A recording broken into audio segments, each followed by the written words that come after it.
পৃথিবীর জলবায়ুর দ্রুত পরিবর্তনের আবহে পরিবেশ রক্ষায় বৃক্ষরোপণ এখন সময়ের দাবি জানালেন কেন্দ্রীয় বন্দর জাহাজ চলাচল এবং জলপথ মন্ত্রকের মন্ত্রী সর্বানন্দ সোনোয়াল। আজ পশ্চিম জেলার নতুননগর বালিকা দ্বাদশ বিদ্যালয়ে একটি বৃক্ষরোপণ উৎসবে অংশ নেন সর্বানন্দ সোনোয়াল।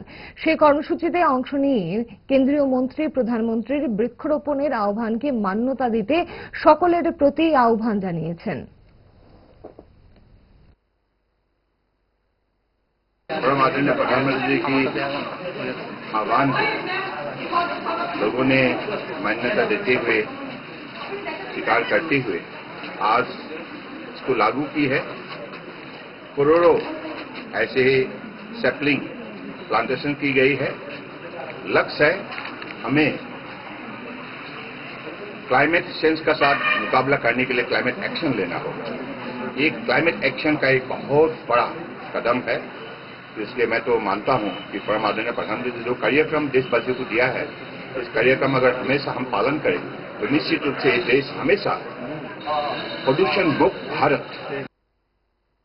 क्या आपके पास पुराना गोल्ड ज्वेलरी है जो अब आप पहनते नहीं? तो अब समय है उसे नई पहचान देने का। स्वर्ण कमल ज्वेलर्स में लीजिए ओल्ड गोल्ड एक्सचेंज का फायदा। अपना पुराना सोना लाइए और बदलिए उसे नए हॉलमार्क्ड गोल्ड या डायमंड ज्वेलरी में। 100% transparent purity testing, current market rate के हिसाब से बेस्ट वैल्यूएशन और पूरा भरोसा। आज ही विजिट कीजिए स्वर्ण कमल ज्वेलर्स। पुराना सोना, नई खुशियाँ।